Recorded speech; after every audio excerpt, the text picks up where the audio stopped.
You know, it's pretty crazy to think about that in the span of 2 years, Metroid fans have been feasting with not only having the awaited 19-year-long Metroid Dread back in 2021, and then now almost 2 years later, Metroid Prime Remastered just decided to show up. And oh yeah, you heard me right, Metroid Prime Remastered. Yeah, what you're looking at the screen right here isn't edited at all. I do not have the masterclass editing skills to show you what is indeed real. Metroid Prime Remastered is officially a thing. It has been out since the Nintendo Direct, so it's already been out for almost a week, more or less, 4 days give or take. And it's just pretty crazy to think about how the long-awaited, rumored remastered or remake or whatever it is that all the Nintendo journalists were talking about for who knows how many times, I guess since the debut of the Switch.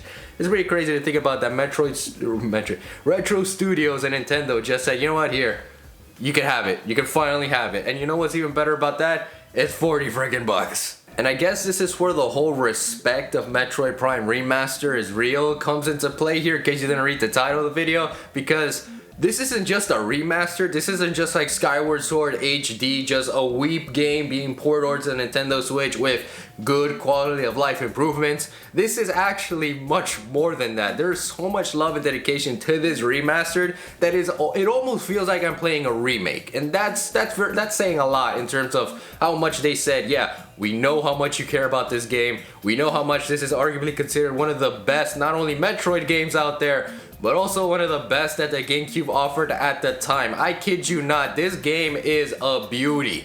And in case you haven't seen like the whole video comparisons of the GameCube original and then the Metroid Prime Trilogy version on the Wii, and then of course this one with the Nintendo Switch, it's a completely different beast. It's like the same argument with Xenoblade Chronicles Definitive Edition on whether or not this is indeed considered the Definitive Edition or a remaster or an actual remake, with how much groundwork they had to put in place with everything in regards to texture, environmental design, gameplay, controls, so many other things. So Metroid Prime Remastered feels almost to that same level with Xenoblade Chronicles, because like I said, this doesn't feel like a remaster. This is like a full-blown, almost faithful remake that puts freaking Brilliant Diamond and Shining Pearl to utter complete shame. And that's also another thing. Quality of life and controls for Metroid Prime's Remastered is ridiculous. You have so many options at your disposal. They utilize the gyro scroll from the Joy-Con, so you have like, if you grew up with Metroid Prime Trilogy and you play Metroid Prime through there, you can play it as if you played it back on the Wii. Then of course you have the handheld mode with Switch, and of course you can't forget about the original GameCube. You can use the GameCube controller and play it as if it originally was intended, and that's amazing. It shows that there's a lot of value in terms of like control play styles for everybody. If you prefer to play this way, you can play it that way.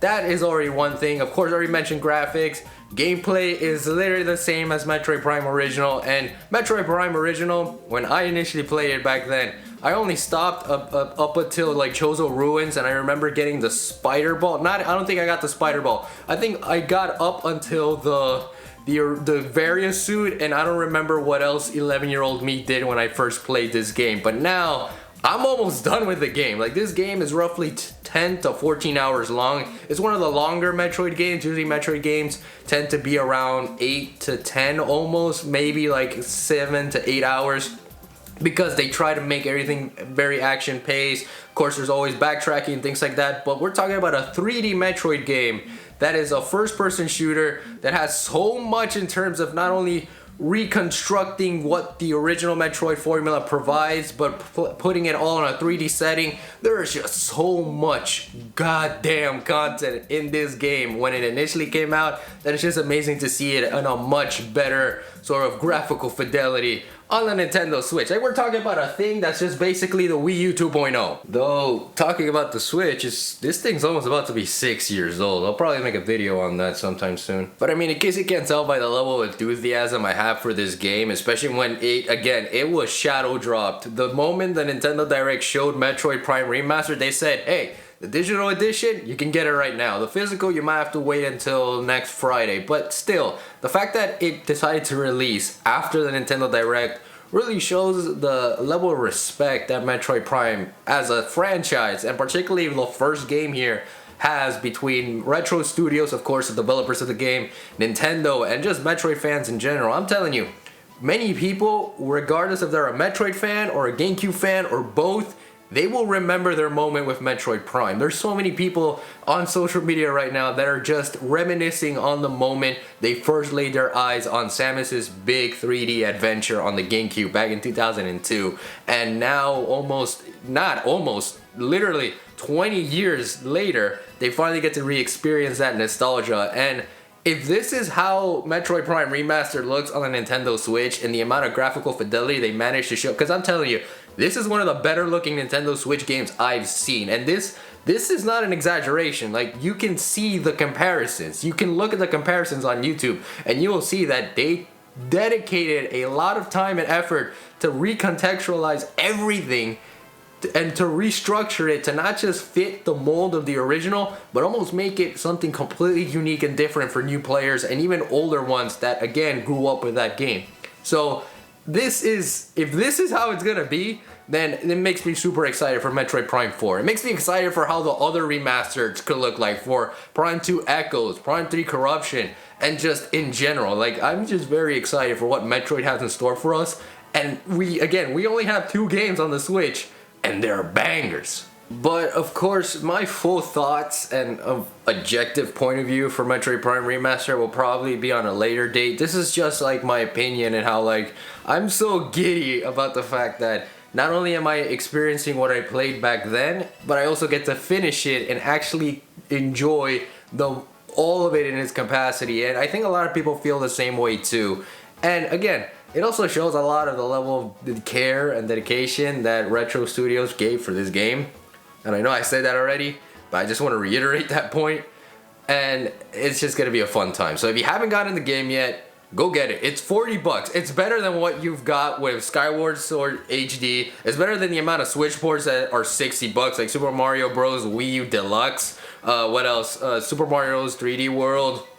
What other Switch ports are out there? Donkey Kong Country. I'm telling you, any Switch port that is worth $60 pale in comparison to the $40 masterpiece of an experience you're going to get with Metroid. Even if you're not a Metroid fan or not, this is worth playing. It is one of the best that the GameCube offered at the time. It is one of the best Metroid games that many people have experienced, and it's just a fun time overall. It's a completely different game for people who've never experienced either a Metroid or a Vania, and it's just gonna be a fun time. Like, I guarantee you, the respect for this game is real, and you should give it that respect by playing the freaking game. But yeah, besides that, a quick update of sorts. I'm basically going back to doing discussion-based videos, but I'm gonna try and condense them to at least 10 minutes. If anything, push them to 12 minutes long, because I am trying to put a lot of time and effort to, like, the video essays and the reviews. That those usually take a lot of time and a lot of editing and a lot of formatting, a bunch of stuff. So yeah, the reason I'm doing these again is because I need the algorithm in my favor. So by all means, if you can support the channel, all that kind of stuff, that would mean a lot. And also because it's just fun to discuss my thoughts and see your thoughts. It's always fun to see these kind of things. In some cases, in other cases, it's just a fuck fest that, wow, I cannot even comprehend. But this is the internet. Sometimes you gotta understand the cesspool that goes on. And, you know, in hindsight, YouTube isn't all that bad, at least compared to Twitter. But yeah, just want to put that update out there. So stay tuned for all that kind of stuff. Again, get Metroid Prime Remastered if you haven't. As per usual, go like, comment, subscribe. I love you all to 120 as always. Try to keep a positive mind going. Stay safe and sexy out there. Be awesome. Do good into the world, because I know you can. And I'll see you all with that next one, alright? So peace out. Take care. And again, go get Metroid Prime Remastered. It's only $40.